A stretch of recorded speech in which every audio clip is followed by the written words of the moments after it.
kunjani tata? Sibingelele mhlekazi, kwamukele kwiBombela Fanatics. Hey, liyaphila kunjani ndoda enkulu? Siyavuka mhlekazi wami omhle. Ke man. Ngiyaningi. Ngiyacabanga ukuthi ujabule la ukhona ngoba umdlalo wayizolo, bumuhle umdlalo izolo. Angazi ukuthi ubone kanjani. Kodwa-ke ngizokunika nje u5 minutes ngoba kunendoda yakuni le engiyilindile lapho kuyiyona engicela ukuthi sike sizokhuluma ngalo mdlalo. Kodwa-ke ngoba isathe ukwabhizanyana ke ngikunike nje u5-10 minutes ke sixoxe ngomdlalo wayizolo. Asibingelele awuzethule kuqala tata, zethule tata ngoba mina ngiyakwazi abantu abakwazi. Alright tata, hayi nibingelele kuni nonke apha epanelini. Hayi ke lo thethayo ke utata lo usokhulu ugida. Ya. Umlandeli omkhulu we-Sundowns. Ngokuhlala yena lapha ePitoli. Ya, ndavele ndayohlala straight manje eMamelodi. Mhlekazi, siyabonga wasuka le elokhu nje neGoli ngoba phela wawusemngceleni lapha eThembisa, kodwa-ke siyajabula ukuthi hhayi wahamba manje wayohlala ekhaya impela komkhulu la eMamelodi Sundowns. Ndave ndashiftela straight khona phakathi ndathi kumele ngibe eduze. Siyabonga tata. Tata asibonge mfowethu, umdlalo wayizolo ubumuhle kakhulu. Sizokhumbuzana ukuthi umdlalo enudlalile oqala bengo-MTN 8. La khona nakwazi ukuthi ninqobe khona iPolokwane City. Asizukugxila kakhulu kulo mdlalo, sizomane sirecap ngoba nguthatha phezulu. Kodwa ngifisa ukuthi ke sibheke ukuthi umdlalo wayizolo iMamelodi Sundowns umdlalo wayoqala weBetway Premiership. Ubone kanjani umdlalo wayizolo? Ikuphi okubalulile ngomdlalo wayizolo, especially kubadlali abaqalile umdlalo wayizolo ngoba sikhumbula ukuthi noTebza izolo asimbonanga. Ngibone lapha esiswini kuqala abanye abadlali kanjalo ne-defense yenu benithe kuyishifta. Kuthini ukuphawula kwakho ngomdlalo wayizolo? Ubone kanjani njengomlandeli weSundowns? Okay tata. Ya no man, wona ndiwubonile kodwa ke ngokunokwami angikakaboni kahle. Angathi no-coach mhlambi naye usadideke kancane ngendlela engibona abadlali abaqalisa ngakhona umdlalo, ngoba nathi siyazibuza nje siyabalandela ukuthi maye kaqale kanje, ngoba ngizibuza nami like uNdamane ngiyazibuza ukuthi ukuphi or une-injury or mhlambi akekho sefomini, angazi maybe into ezinjalo, or kulama friendly game ebebadlala angithi abanye bathola ama-injury khona lapho. So sengizitshele into eyi-one ukuthi mhlawumbe kuzocaca mase sidlala mhlambi number 3 number 4 game ye-PSL, futhi nje kuzo zonke nje team mangithi ngiyabheka ngoba naleya namhlanje imidlalo naleya izolo ababese bedlala ama-match number 2 nalabo abadlala namhlanje ama-match number 2 nakhona mangithi ngiyabheka akakabikho ucoach oseshosho ukuthi lena i-squad sami lesi endiwina ngaso. No, angathi basafuna ukuhlangahlanganisa ngoba bekade benza vele before kuqala iligi. Nami ngisabona nje akakahlangani kahle tata, ngoba nangoku mina bese ndisukumile ngithi ngiyolala izolo mase ngibona ukuthi hayi umdlalo uyaphela, angathi vele uphela ngo-2-2 bese ngizitshela ukuthi sokuphelile vele. Mhlekazi, izolo bekunzima kakhulu izolo, nami angifuni ukuqamba manga. Zithema zithi 85. Sengibonile ukuthi i-TS Galaxy silitholile igoli layo lokuwina, nebese ithi igoli lokuwina. Kwase-ke izinto yishintsha-ke.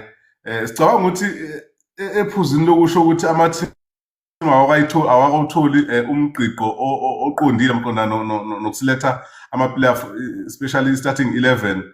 Lapho ngingakusho lokho ngikuqinisekise nami. Kodwa-ke sakhuluma ngayo Sundowns, kunezinye izinto engathi zinembuzo yokuthi ake sikhulume ngomdlali nje lapho ofana noMkhulisi okuyena ongawuqalanga umdlali izolo, kanti umdlali osemdala kuMamelodi Sundowns, futhi okhulela khona kuMamelodi Sundowns.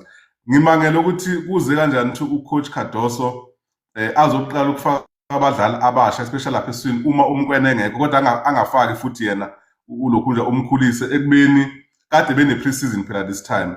Last season babekade bengabanga ne-pre-season, bengasho ngithi hayi mhlawumpe bekuyilokho nalokho, kodwa this time around noma ke singazi noma bekuyiplan yakhe ukuthi beplanele ilokhu nje i-TS Galaxy, angazi kuthini ukuphawula kwakhe especially ngomdlalo ofana nomkhuliso sekade ekhona kuMamelodi Sundowns, kodwa still ubukeka engalitholi uzinzo laphana ku-starting 11. Ya umkhulisi ngendlela adlale ngayo natata izolo Ndiyacinga uba no-coach uyibonile ukuthi uyamsendela enye i-request estrongo nje ukuthi akusimdlali obokufana uba vele uma ngaba kungekho abantu abafana nabomkwena amlahlela amehlo angamthatha angamqalisa igemu. So uziprovile lapho ngoba phambi koba angene makumane bemisa ama-goal lapha benibona ukuthi la nto uyayifila lo mfana ukuthi if bokuthiwa beke khona engekangeni sengaphandle, uyayibona. Kodwa uthe mayinikeze lelo thuba lelo engena wazibonakalisa ukuthi bongamelanga ukuthi ucoach umlalisele amehlo ngoba lamfana kukade ukhulele lapha ku-Sundowns from kulentoza kwi-squad esincane se-Sundowns bapronyotha abazofika lapha kwi-team enkulu nabanye-ke, kodwa yena sekebonakala ehleli kakhulu ku-Sundowns ekhulela khona. Mari kodwa ngiyacabanga ukuthi le game yayizolo ngoba emdlalele kanje wamkhilela i-games naye bese-ke ezitshela ukuthi mhlawumbe iTS Galaxy imdlile or ithathe amaphuzu ngokulinganayo ngapha 2-2 or 1-1 yeah.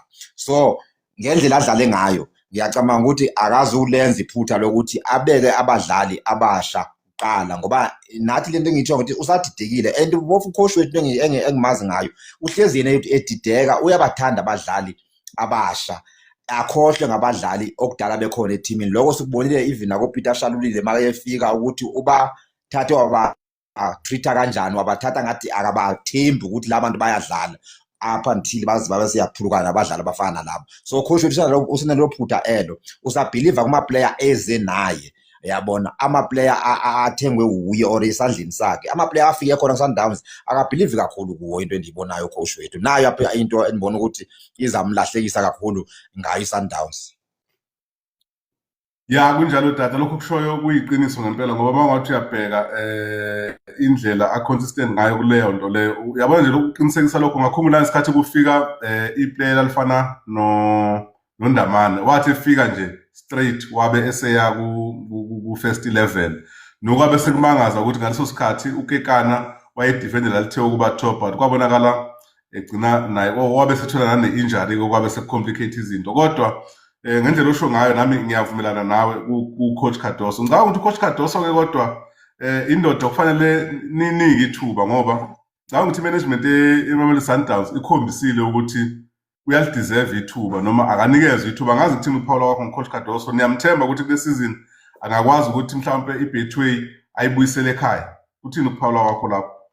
Okay tata, hayi yabona-ke kuleyo yokumthi bamnikeza ithuba, hayi nami ndivumelana nabo. Yes, nami ndiyamthemba, nathi futhi siyabalandeli ngiyathemba ukuthi siyamthemba ukuthi yena angakwazi ukuthi iBetway aphinde futhi ibuya ngoba-ke ne-location ngiyacabanga uba basayikhumbula abantu abayithathile ukuthi hayi asinakuphinde siyisende, uyabona isabonakala isaclear ukuthi kahle kahle isuka kuphi. So-ke useke emgqini o-right yena ukuthi angayibuyisa iBetway njengoba lapha ku-MTN mayedlulile leso sinethemba ukuthi mhlawumbe nayo angayizama ukuthi ayisondeze noba yona i-MTN ungaso ikhaphu nokwesithandayo, kodwa yena ngisamthemba kakhulu futhi ukuthi mabamnike i-chance. Kodwa naye abalalele nabalandeli phela lapha ku-social media angavele nje enze kuphela ngoba nabalandeli uyafuna ubanika ispace sabo ubalalele nabo ngabadlali aba naye abathandayo nathi abesibathandayo. Kuyezwakala tata, no ucoach Cardoso ubukeka ewucoach naye oyimisele ukuthi a-achieve kuMamelodi Sundowns ngoba ingcindezi kuyaba khona kakhulu last season kangangokuthi ingcindezi yaze yaya ngisho ku-executive, ngikhuluma-ke laphana ngabo baba uFlemingberg laba gcina khona bethola amathonsi abanzi. Kodwa-ke siyamthemba ucoach Cardoso. Engingakusho nje before sivale, abadlali obasayinile this season sibone ebuya laphana uCassius Mayelula ebuya ezojoyina i-Sundowns futhi kwaphinde kwathi khona lo mfana wale eCape Town Antonio van Wyk naye ngimbonile izolo. Yeah, kuthini ukukhola kwakho ngalabo badlali especially going forward ngoba mangathi uyabheka, angifuni ukuthi mhlawumbe sifanise ne-Orlando Pirates kodwa mangathi uyabheka nina nishintshile kakhulu going forward njenge-Orlando Pirates elahlekelwe mhlawumbe i-key player laphana kurile. Nina kodwa nikwazile ukuthi ni-reinforce in terms of i-attack yenu. Are you happy ngama-signings enziwe especially going forward? What's your take kulawo ma-signing? Ya no tata, ngikuva kahle. Ya ama-signing lana noko ofa Van Wyk nabo uMalula ukuthi babuye ndibona umqondo omhle lo ngoba and futhi bayayazi indlela iSundowns idlala ngayo. Njengaye-ke lo mfana uVan Wyk ufike lapha wafitha, uyabona i-performance yakhe yegame yakhe yokuqala pha ku-MTN ibonakalisile even nakuleya izolo. Ya naye lo mfana omncane lo kwaMkwena naye ngiyabona ukuthi noko maye ngabe nikwe ithuba ulisebenzisile, naye izolo bengekho bad kangako. uKhadoso Nzingibapho wenze kakuhle apho ezafuna ukuthola kahle kulapha emva, ngoba into endiyiqaphele ngoku sesidlale 2 game kodwa-ke masidlale 1 game according to iBetway.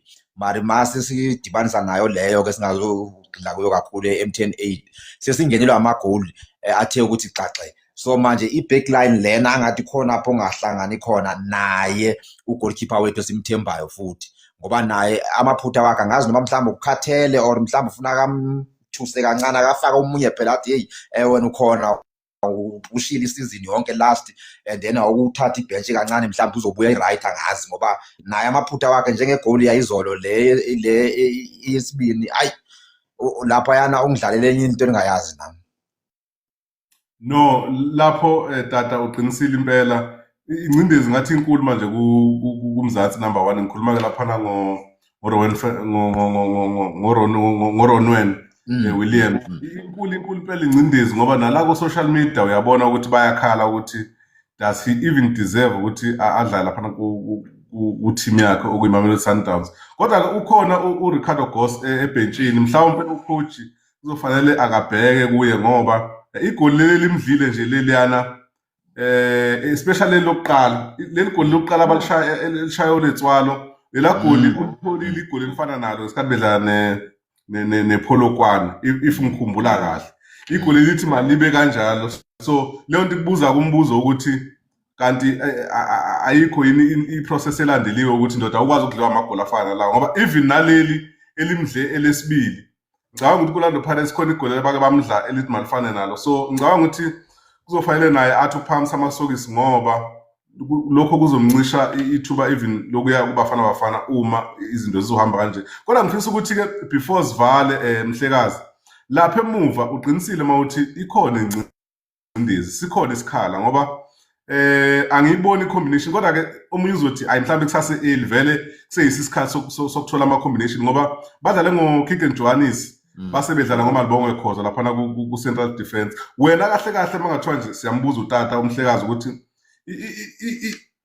i-defense yakho ngafisa ukuthi ime kanjani, bapha abadlali ongathi uyabethemba mhlawumbe ukuthi ibona ongathi mhlawumbe ibona abangaliqinisa udonga lweMamelodi Sundowns? Ya idonga lethu ndibona uba lingazinza wona tata mangaba kungaba khona yena ulona uKekana and noNdamane abe khona.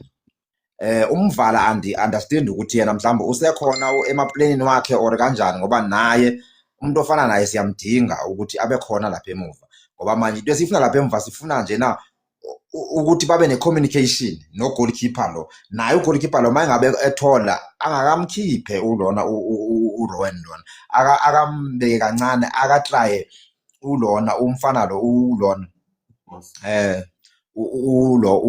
bathi bani na uRicardo Goss lo munye uRicardo Goss ya akatraye namnikeze nje noma amagame awu5 akabukele nje na ulona uRowan, akabukele nje kancane sibone ukuthi ngaba kuzaba kanjani, ngoba manje akuzusinceda kakhulu tata mangaba sizawuwina amagame mari singenelwa amagoli amaningi. Uyayibona lonto izasilimaza masokuthiwa futhi league seyiya egqibeleni, uthole ukuthi yes ama-points siyawawina amagame mari mawuthi uyabheka uthola tata amagoli angena kithi maninzi. Yile into ivalo lamuntu engiyisabayo, ngoba lamagame oyithula ile MTN 8 nalena izona mawuthi uyabuka uze emva kuwonke lamagame uyabo wakwazi ukwawina. So mayizawudlala kanjalo ajwayele ukuthi ayize emva mari abevulela amagoli no lapha emva makakazama ukukhonka straight. Yona i-big line ne-front asikhali kakhulu lapho, ngoba siyazi ukuthi basezawuperforma abadlali abafana njengabo Santos, ngoba sibabonile ukuthi nabo bakayibambi umgqiqo wabo.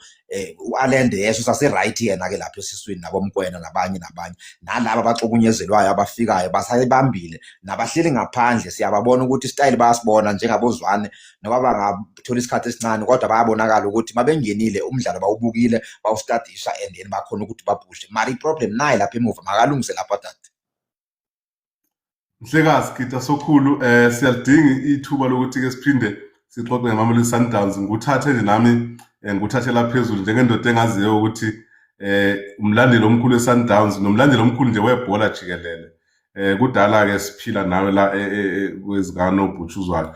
Mhlekazi asibonge ngethuba tata bese sisho sithi ngicabanga ukuthi ngeweekend sizokwazi ukuthi sithole ithuba ake usiphe nje mhlawumbe 30 minutes sixoxe ngeMamelodi Sundowns ngoba kuningi okufanele siqhathulule isizini isaqala iyothi isizini iyaphambili sibone ukuthi indima siyilime kanjani. Tata. Siyabonga mhlekazi. Hayi no, nami ndikuva kakuhle ndoda. Hayi lizawutholakala lo thuba abantu bambe ngazo zibini. Amen. Danko. Umhlekazi ke lo bafowethu umhlekazi utata uGita Sokhulu. Abanye ke bezwile masikhuluma naye laphana sikhuluma ngaye nomfowethu uVK7 umlandeli omkhulu weOrlando Pirates. Isikhathi sami sesiyangishaya sekufanele nami ngabe ngiyobuka umdlalo manje weOrlando Pirates. Kodwa ke ake ngidonse laphana umzingeli umnewethu. Ngane ngimnike nje noma u10 noma u15 minutes. Ngimnike nje noma u10 noma u15 minutes.